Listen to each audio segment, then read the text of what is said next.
పూర్తి వివరాలకు చదవండి రేపటి అక్షర శిల్పం దినపత్రికలో.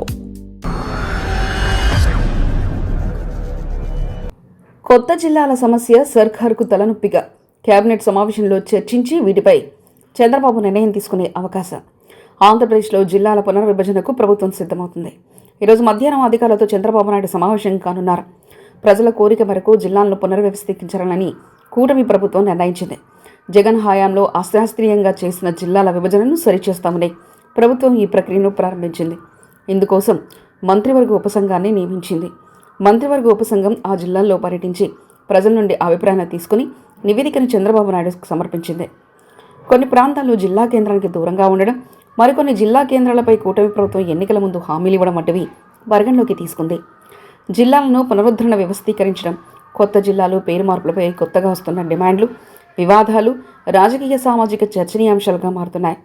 చంద్రబాబు మార్కాపురం పట్టణాన్ని జిల్లా కేంద్రంగా చేయాలన్న ఆలోచనలు ఉన్నారు. ఈ జిల్లా పరిధిలో మార్కాపురం, దర్శి, కనిగిరి, గిద్దలూరు, ఎర్రగొండపాలెం నియోజకవర్గాలు ఇందులో ఉంటాయి. అన్నమయ్య జిల్లాలో మదనపల్లెకు, పొంగనూరు, పీలేరు, తంబళ్లపల్లి మండలాలు చేర్చాలని ప్రతిపాదన ఉంది. ఆదివాసీ ప్రాంతాల్లో రంపచోడవరం, చింతూరు మండలాల్లో కొత్త జిల్లా ఏర్పాటు చేయాలన్న డిమాండ్ ఉంది. పోలవరం ముంపు ప్రాంతాలన్నింటిలో ఓ జిల్లా ఏర్పాటు చేస్తామని గతంలో టీడీపీ అధినేత హామీ ఇచ్చారు. ఒక అసెంబ్లీ నియోజకవర్గంలో ఒకే జిల్లాలో ఉండాలని, హెడ్ క్వార్టర్స్కు 100 కిలోమీటర్లకు పైగా దూరం లేకుండా చూడాలని చంద్రబాబు మంత్రివర్గ ఉపసంఘానికి సూచించింది.